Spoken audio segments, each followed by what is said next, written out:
Test. All right, cool.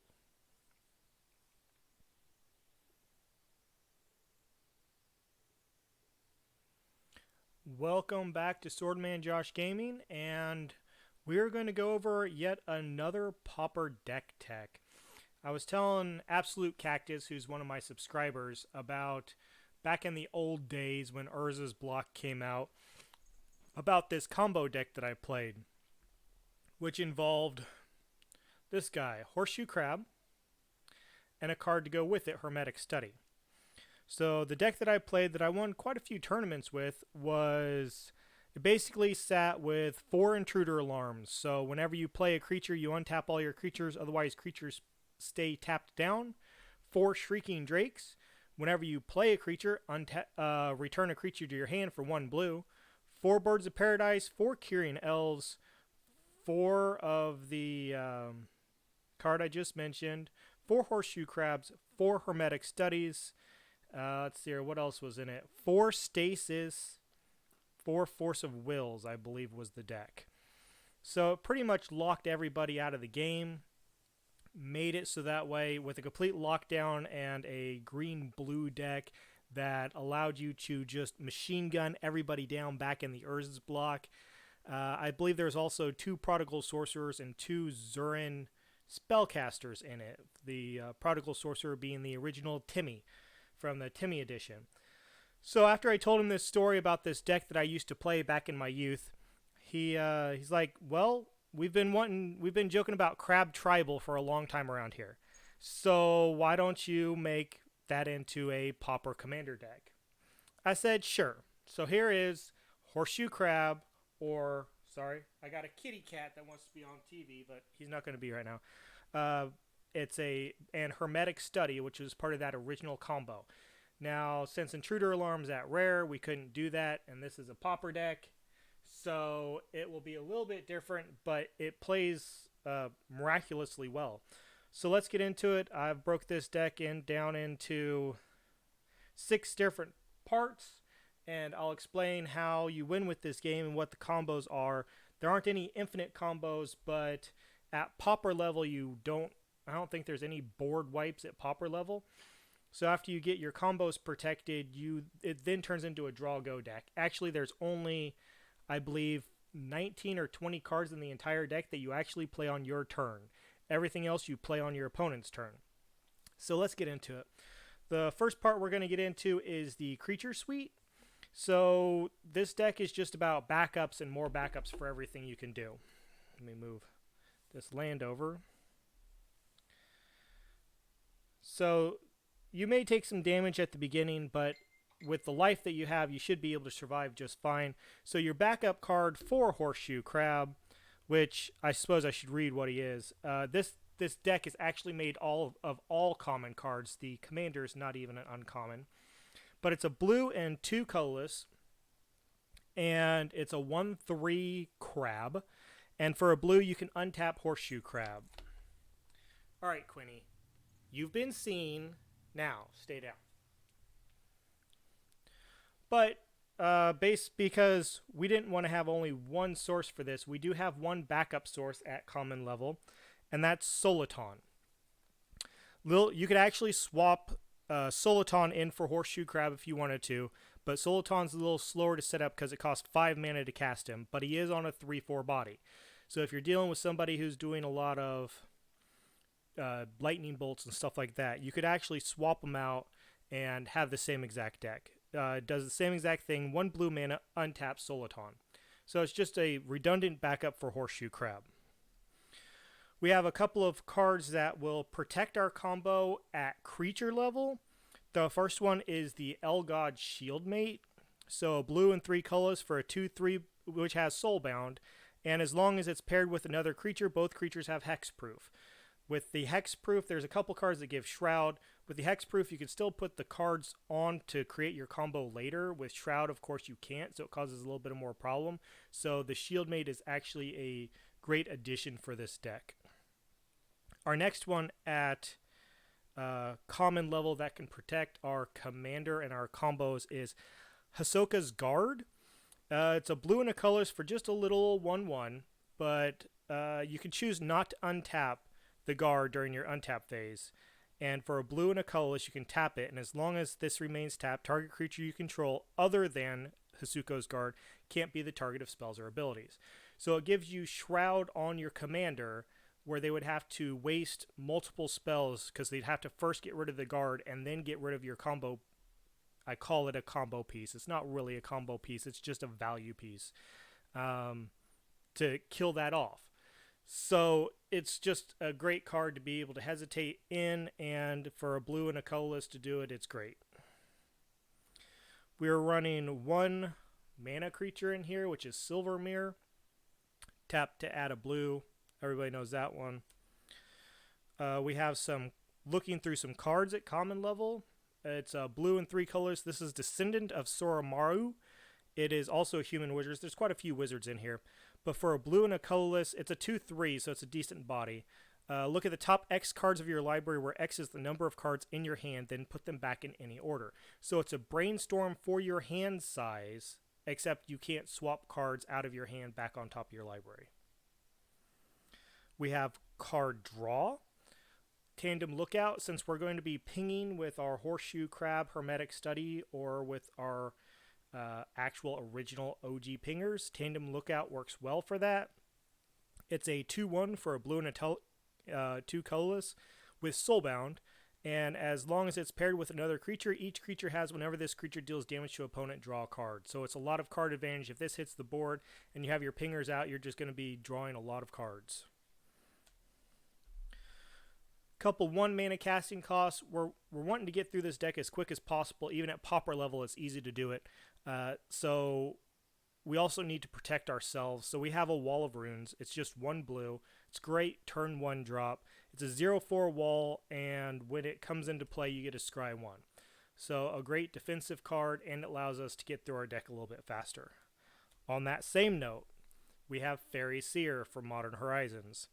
It's a 1-drop. It's flying, and when it enters the battlefield, it's a 1/1 flyer. When it enters the battlefield, you get a Scry 2. Again, just digging through our library looking for our pieces. And then we have another wall to help us out in the beginning with a Kraken Hatchling. 1 blue for just a 0/4. It's not really a wall. It could attack if you had some way to pump it. I don't think there's any way to pump it in here, but it's just a blocker for you. Now, we have 2 cards in here that we're running a card called Freed from the Real. This can be used on both of our original Timmies, and it can also be used on these 2 cards. So what Freed from the Real does is it basically gives any other creature the same ability as Horseshoe Crab. You could pay a blue to either untap or tap that creature. So with Disruptive Pit Mage, it's a blue and 2 colorless. You can tap it and counter target spell unless its controller pays 1 colorless mana. You put Freed from the Real on here, you can immediately just ping down a spell for as much blue mana as you have. And his brother from the original Urza's block is Disruptive Student. Again, same thing, counter target spell unless its caster pays an additional colorless. Play this ability as an interrupt. We don't have interrupts anymore, they're all instances, but original Disruptive Student is the original version of Disruptive Pit Mage. So we can have a very robust counterspell on creatures. Then we have our Flash Creature suite. Since we want to hold all of our mana up almost every single turn, most of our creatures in here, except for the ones that I've just mentioned, have Flash.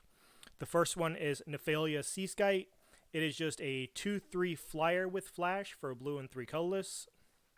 Cloaked Siren is same exact casting cost, blue and 3 colorless, but instead of being a 2/3, it's a 3/2 with Flash and Flying. We have Aven Reedstalker, same casting cost, blue 3 colorless, Flash Flying for a 2/3. And then we have Fairy Invaders, a blue and 4 colorless for Flash Flying for a 3/3. Now, if we do have to play something on our turn, there are 2 cards that could possibly go in here. One was Cloak of Fairies. Is that what it is? It's the 1 blue, 1 colorless. And when it comes into play, you untap. It's a 1/1 flyer. I ran Peregrine Drake instead because I didn't happen to have the other fairy. So it's a 2/3 for 5 mana, but when it comes into play, you get to untap 5 mana. So unless he gets counterspelled, he's a free card to play as well. Then we have our original pingers. We have the original Prodigal Sorcerer, the original Timmy.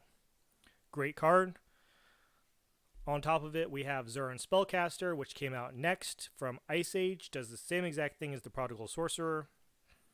Then we have Rootwater Hunter, which came out, I believe, in the Urza's block. You could correct me if I'm wrong in the comments, but it was produced at common, even though this is an uncommon copy. This is the original artwork, though, from what I remember. And from Mercadian block, we have Stinging Barrier, which was the last one to come out. I don't know if there's any more beyond this, but this is actually a wall. It's a 0/4 wall. It's the most expensive out of all of them. And it actually has an activation cost for a blue to tap it. So this is your worst bet out of all of these pingers, including our Horseshoe Crab and Solotron with our ping deck on board, but they will all work just fine. I actually won a game today where I just had these two guys out, and it basically won me the game or kept me alive until I could get the rest of the pieces out. So, what are we going to do to be able to stall our opponents until we can get our pieces together? Cloud of Fairies, you're absolutely right, Absolute Cactus. We are going to counterspell, and we are going to bounce. So, this is our counterspell suite. You can see it's pretty thick, including our 2 disruptive students. We have these into our counterspell suite, and these are organized from lowest CMC to highest. First, we have Nullify, which is counter target creature or a spell. Seems like most of the time at Pauper level, we're worried about Voltron and we're worried about creatures. This takes care of both.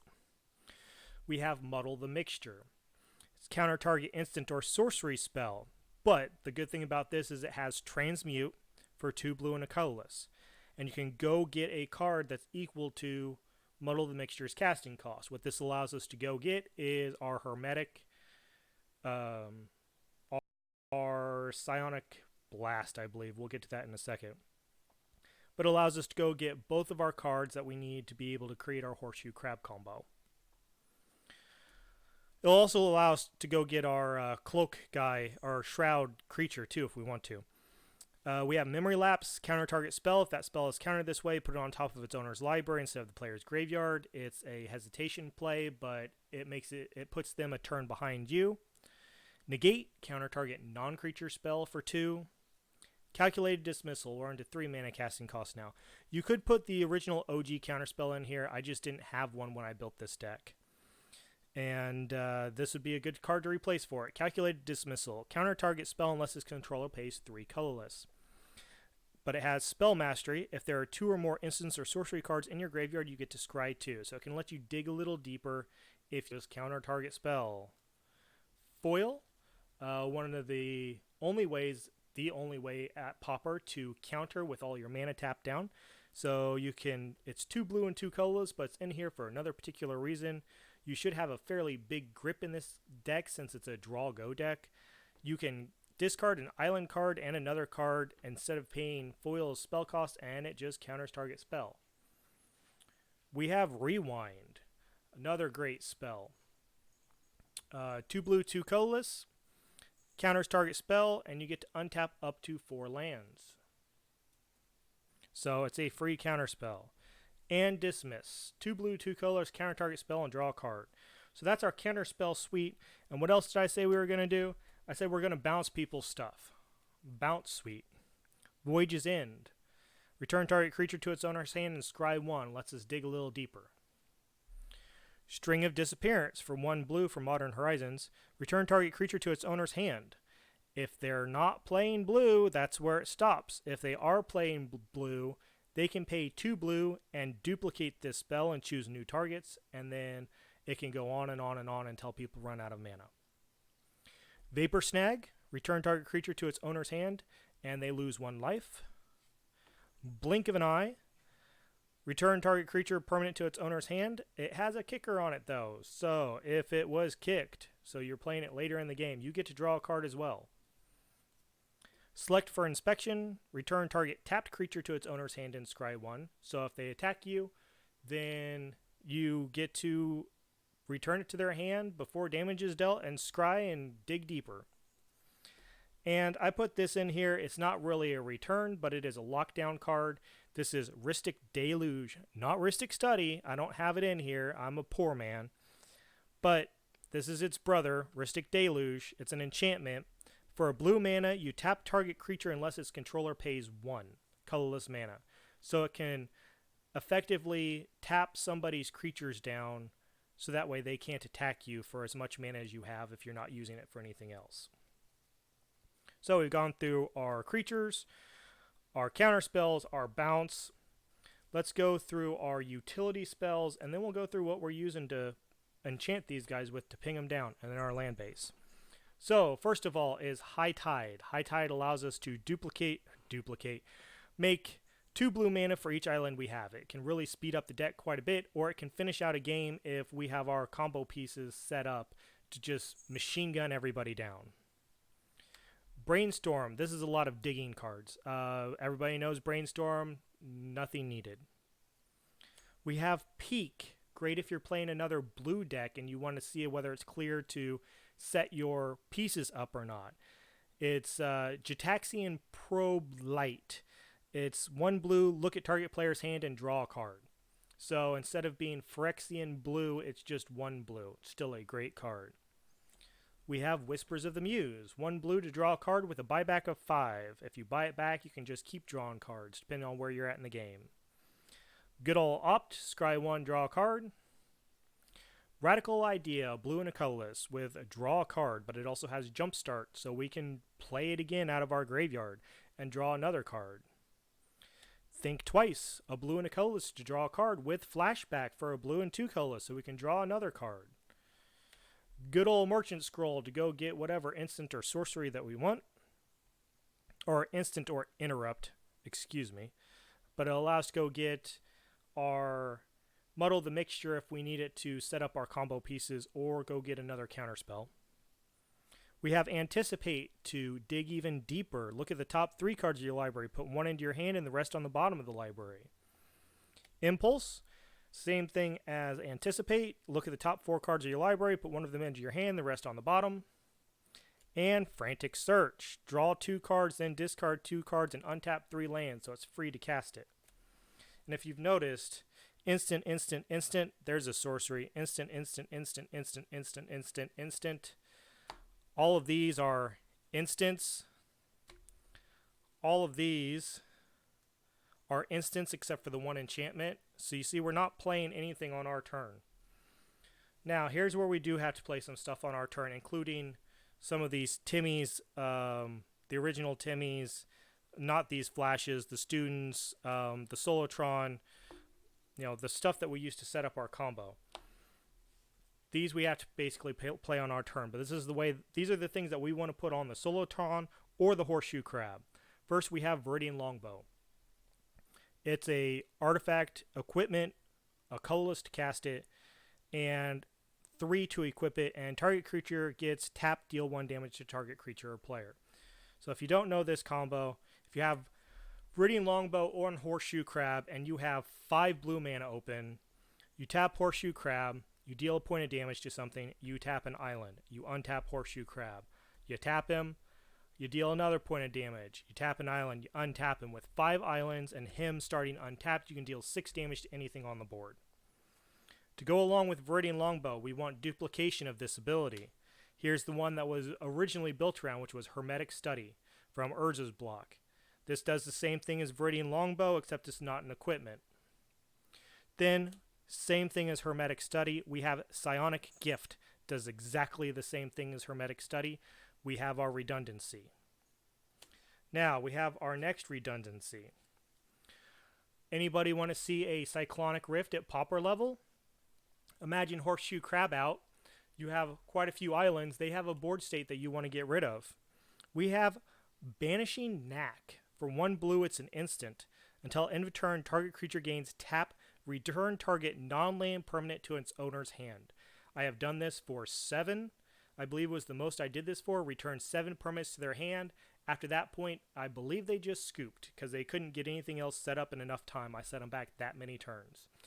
Its brother and duplication, as per normal, is Retraction Helix. Does the same exact thing as Banishing Knack. It gives the creature return target non-land permanent to its owner's hand. Perfect. Now, I talked about being able to do the same thing with the Prodigal Sorcerers and the Timmies as you can with the Horseshoe Crab. There's one card at common level that will do that. That is Freed from the Real. So it's quite simply, it gives you a Horseshoe Crab type ability on one of your Timmies. So for 1 blue, it's an enchant creature for a blue and 2 colorless. And for 1 blue, you can tap enchanted creature or you can untap enchanted creature. So with this, it makes a good old Prodigal Sorcerer the same thing as a Horseshoe Crab and a Hermetic Study. These are identical to each other. So we have even more redundancy. This is what we're looking for in a deck like this. Now we need a couple things. I've talked about already 2 cards in our creature suite that protect our commander. Obviously, all the counter spells will protect our commander. But we also have Glint. So a blue and a colorless, target creature you control gets +0/+3 and gains hexproof until end of turn. This can protect him from any direct removal spells, which is mostly what you're going to deal with at the Pauper level. And if somebody actually does have something that deals 4 damage to everything, this will also protect him from dying because it will make your commander a 1/3. We have Eel Umbra, which I bet you guys didn't expect to see an enchant creature in here, but it has Flash, which means we can use this as instant protection on our commander. So all it does is it gives our creature +1/+1, but the important part is it gives our creature totem armor. So if enchanted and totem armor, if you haven't been around for a while, if enchanted creature would be destroyed, instead remove all damage from it and destroy this aura. So if somebody comes in and tries to destroy our combo piece, our Horseshoe Crab, we just instantly flash this in. This gets destroyed and our pieces stay together. Next is Nurok Stealth Suit. Equipped creature can't be the target of spells or abilities. It gives Shroud. It's 2 to cast it, 1 to equip it. However, there is a bonus here. A lot of times if you play the Stealth Suit and people see it coming and they think you're going to be able to protect your combo pieces or your commander or anything like that, they will instantaneously cast some kind of targeted removal to get rid of it. Now, normally equipment is equipped at sorcery speed. The Stealth Suit's a little different because the Stealth Suit has this ability for 2 blue, attach Stealth Suit to target creature you control. That's an instant speed capability, not a sorcery speed equipment equip. So it allows us to be able to play this and then instantly equip it to our Horseshoe Crab if somebody had an action to try to get rid of our Horseshoe Crab. Also with this, since it's equipment, it will allow us to get it off of our Horseshoe Crab if we need to later put a Hermetic Study on there, or later we want to use our Pauper level Cyclonic Rift. It allows us to get it off of them to put this on a different creature. Also, to protect our combo piece, we have Protective Bubble. A blue and 3 colors. Enchanted creature is unblockable and has Shroud. The unblockable really doesn't matter to us, but the Shroud does. It allows us to protect. And last but not least, in the Shroud department, we have Robe of Mirrors, and it's 1 blue enchanted creature, and an enchanted creature just has Shroud. So, this is the way we're going to gain all of our value, destroy all the creatures on the board. This is the way we're going to protect our commander. So the last piece we need to know is what it takes to make this deck run. Our land base, it's very simple. We're running, let me get here, Evolving Wilds. It just thins out our deck. Lets us go get an island. It's a 2-for to thin out our deck so that way we can dig faster. We're running Grixis Panorama. Does the same exact thing as all Evolving Wilds. But if we need the mana, we can actually play it, and it will tap for a colorless. It's 1 and tap it to be able to go get an island and just throw it into play. We have Desert of the Mindful. It comes into play taps for blue, but if it's later in the game, we can just cycle it away to dig deeper for a blue and a colorless. Same thing with Lonely Sandbar, except it's only 1 blue to cycle it away. Make the rest of it run.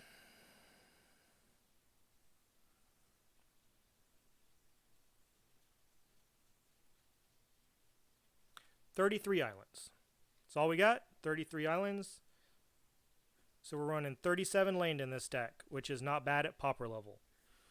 The CMC of this deck is actually low enough where you could run less lands if you really wanted to put something else in, but being since your whole ability in this is to untap this Horseshoe Crab or untap the Solitron, and you need to keep a lot of mana up to be able to keep your board state constant, I overindulged on the land because you don't want to get mana screwed in any way whatsoever. You'd rather be flush on land than be short on land, just to be able to get things set up and be able to keep your board state. So if you liked this combo deck, I call it a combo deck. It's really hard to get infinite combos at Pauper level, though I am working on one. Then hit that bell notification so you know when I